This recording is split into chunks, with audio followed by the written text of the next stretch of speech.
प्राय एक संत पूज्य शाश्वत स्वामी जी, पूज्य प्रभुरसन स्वामी जी, सभा में उपस्थित पूज्य हितेश भाई, पूज्य बाबू काका, पूज्य संजय काका, पूज्य नितिन भाई, सभा में उपस्थित अक्षरधाम सर्व मुक्तों मानता जय स्वामीनारायण। जय स्वामीनारायण। शुभ અને મંગલકારી દિવસ આપની આજની આપણી અઠવાડિક સભા ને આજે 7મી મે એટલે કે એમપી એટલે કે મેમ્બર ઓફ પાર્લામેન્ટ એની ગુજરાતમાં એનું ઇલેક્શન આમ લોકસભાની સંખ્યા જોઈએ તો 553 તેમાંથી ગુજરાતની 26 સીટ આમ ને એવું કહેવાય કે 26 સીટ ગુજરાતમાં બીજેપીને જ મળે તો એનું કારણ શું આમ કે હમણાં આપણે જોયું હશે કે બધા ઈવીએમ મશીન પર વોટિંગ કરવા ગયા તો તેમાં ઘણા બધા ઉમેદવારનું લિસ્ટ હતું આમ કદાચ 14-15 જેટલા ઉમેદવાર હતા આમ पर આપણે જે બીજા કદાચ કોંગ્રેસનું જોયું હશે, બીજેપીનું જોયું હશે, કદાચ આમ આદમીનું જોયું હશે, પણ બીજા જે 11 હતા એનું આપણે કોઈ લિસ્ટ નથી જોયું કે કોણ છે એ જોયું નહીં મળે આમ કે બીજેપી આપણે ખાલી બીજેપી આમ કમળને ઓળખીએ આમ કે આ કોનો ઉમેદવાર છે આમ કે મોદીનો માણસ ને આમ કદાચ તો CR પાટીલની જગ્યાએ બીજો કોઈ ઉમેદવાર એમ કદાચ આપણા સભામાંથી કોઈને ઉમેદવારી આપે તો બી એ ઉમેદવારીમાં જીતી જાય બીજેપી એવું એ બીજેપીનો વર્ચસ્વ છે આમ તો આપણે એ બીજેપીને એમ સિલેક્ટ કરીએ અથવા કોઈ બીજે પાર્ટીને સિલેક્ટ કરીએ આમ તો કેમ કે આપણે કમળને જોઈએ અથવા તો એ નરેન્દ્ર મોદીને જોઈએ આમ તો સત્સંગમાં બી એવું જ છે આમ કે આજે બધા હરિભગત છે એ કોના સંબંધવાળા છે આમ કે સ્વામીજીના દીકરા છે ને મહારાજના સંબંધવાળા ને બસ આમ તો આપણે બી એ હરિભક્તોનો સ્વભાવ કે પ્રકૃતિ કે દોષ નહીં જોઈએ આમ આપણે કદાચ CR પાટીલનો કોઈ સ્વભાવ જોવા જાય એની પ્રકૃતિ જોવા જાય એ દોષ જોવા જાય નહીં કે કોનો ઉમેદવાર છે આમ તો આપણે બી આમ સંબંધ જોઈએ આમ કે મહારાજનો સંબંધવાળો છે ને કે કોનો દીકરો છે આમ તો એનો સ્વભાવ ગમાડીએ આપણે આમ એક સરસ આજે એક વાક્ય આવ્યું હતું આમ કે જંગલમાં આવી એક ચૂંટણી થઈ આમ તો બધા વૃક્ષો છે ને મતદાન કરતા હતા તો બધા વૃક્ષોએ કુહાડીને મત આપ્યા આમ કુહાડી એટલે કે એને કાપવામાં જ આમ વૃક્ષોને કાપવામાં હેલ્પ થાય આમ તો એક પત્રકારે વૃક્ષોને પૂછ્યું આમ કે તમે કુહાડીને કેમ મત આપ્યો આમ ત્યારે વૃક્ષે સરસ જવાબ આપ્યો આમ કે જે કુહાડીમાં જે હાથો આવે ને હાથો એ કે અમારા સમાજનો એમ તે વૃક્ષ બી ને બી ખબર છે કે આ અમારા સમાજનો ને બસ આમ તો આ બી આપણા સમાજના બેઠા છે આમ આપણા મહારાજના સંબંધવાળા છે આમ એ માથાનો મુંગટ છે આમ તો ખરેખર આપણે એવી ભગવાનના સંબંધવાળાને માથાના મુંગટ માનીએ આમ દિલથી એને જોઈ સમય કહેવાનું મન થાય એવો ખરેખર મહિમા સમજીએ આમ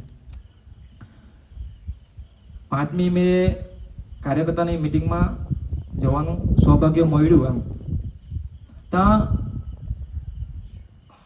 ઘણા બધા વક્તા એ લાભ આપ્યો આમ જયભાઈ નડિયાદ, મિલિનભાઈ ભરૂચ, નિષ્કામભાઈ મુંબઈ, બ્રહ્મવિહારી સ્વામીજી, સર્વમંગલ સ્વામીજી, ભક્તિપ્રિય સ્વામીજી, ફુવા ને પ્રભુ સ્વામીજીએ આટલા વખતે લાભ આપ્યો આપણને એમ તો એમાં પ્રભુ સ્વામી એક સરસ વાત કરી આમ કે આપણે જ્યારે કથા વાર્તા અથવા ગોષ્ઠી સાંભળતા હોય ને ત્યારે એ ગોષ્ઠીમાં કોઈ પ્રસંગ આવે આમ અથવા કથા વાર્તા વાંચતા હોય આમ તેમાં કોઈ પ્રસંગ આવે તો એ પ્રસંગને જો આપણે કદાચ અગાડી સાંભળ્યો હોય તો આપણી મન બુદ્ધિ તરત એને કહે કે આ પ્રસંગ તું સાંભળ્યો છે અગાડી આમ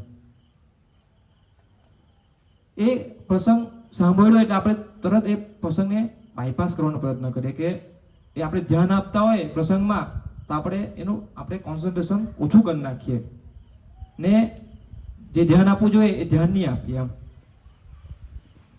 પ્રભુ સ્વામી એવું કહેતા હતા કે આવા પ્રસંગ આપણને સાંભળવાના મળે ત્યારે ખરેખર એ પ્રસંગને આપણે પહેલી જ વાર સાંભળતા એવું ધ્યાનથી સાંભળવાનું આમ.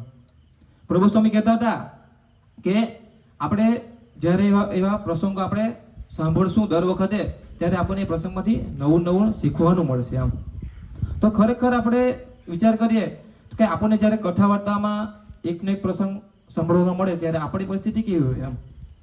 કદાચ હું મારો વિચાર કરું તો પ્રસંગ સાંભળવાનો અગર સાંભળ્યો હોય તો તરત પ્રસંગને આપણે બાયપાસ કરી દે એમ, કે આ પ્રસંગમાં આવું આવે આવું આવે આવું આવે, એટલે એ પ્રસંગને આપણે ત્યાં સ્ટોપ કરી દે એમ. વક્તા આપણને શું કહેવા માંગતા હોય એ આપણે આપણી મન બુદ્ધિને ઇનપુટ આપી દે એમ.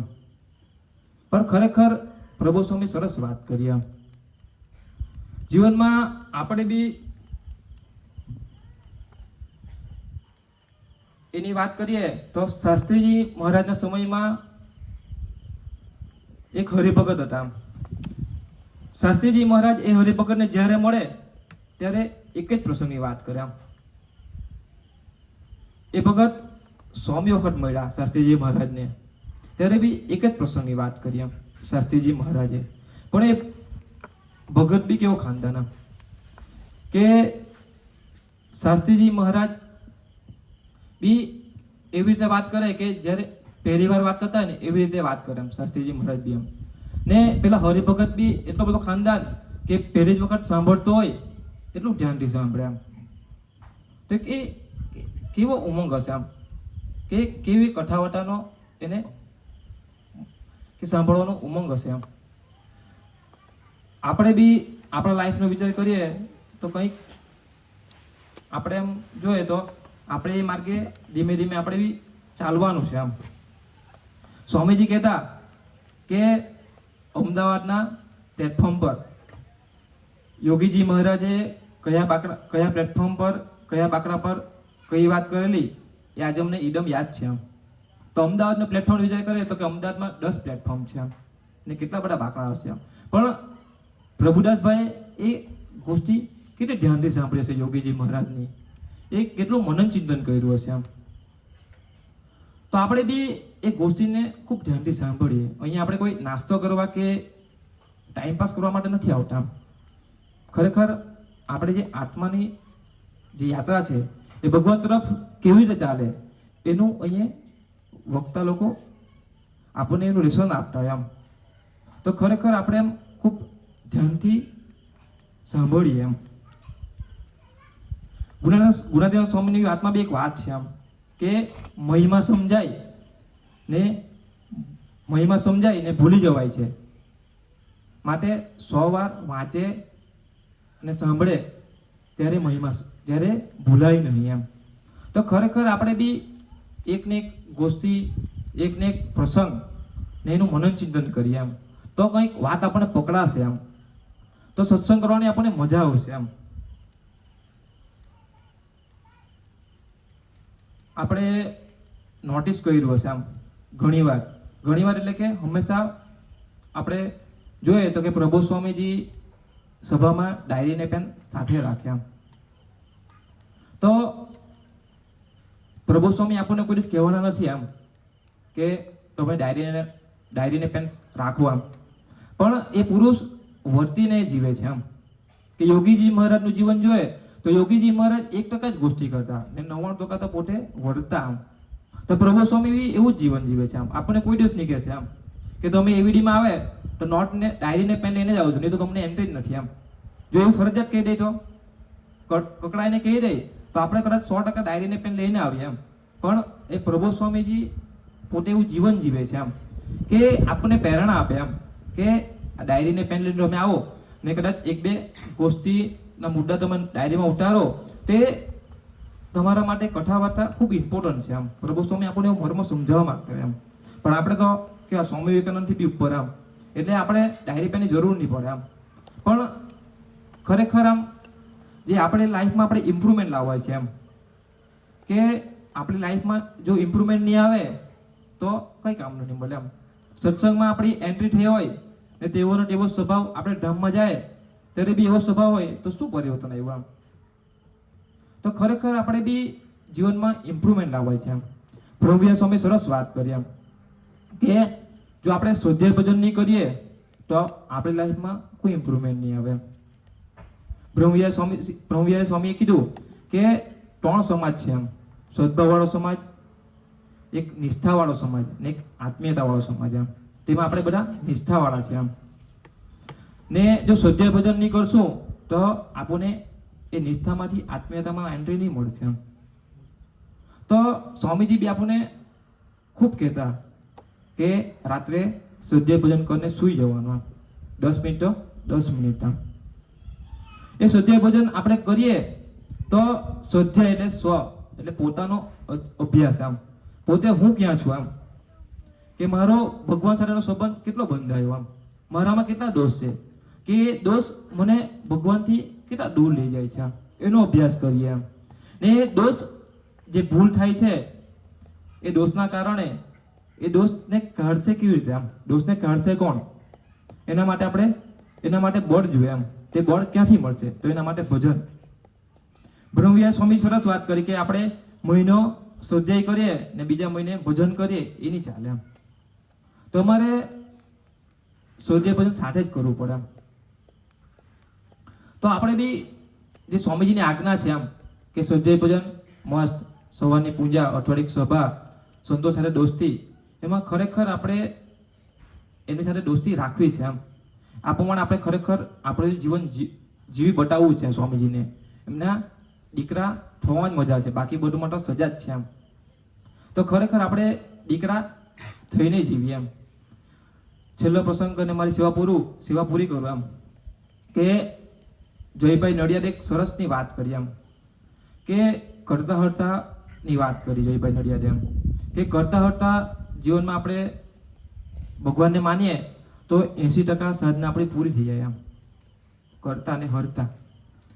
તો એ જયભાઈ નડિયાદે સરસ પ્રસંગની વાત કરી કે સ્વામીજી અને સ્વામીજીનો સ્ટાફ અમેરિકા ધર્મયાત્રા માટે વિચરણ માટે જવાના હતા ને બધા સંતોને જે સાધકોએ વિઝા માટે એપ્લાય કર્યું તેમાં એક સાધકની વિઝા નહીં આવી એમ.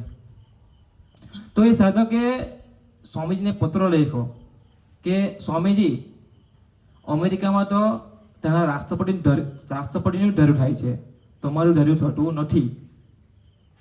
એટલે થોડા દિવસ થયા ને પછી એ ભાઈનું ફરી ઇન્ટરવ્યૂ ગોઠવ્યું ને ત્યારે એ ભાઈને વિઝા મળી ગયા એમ.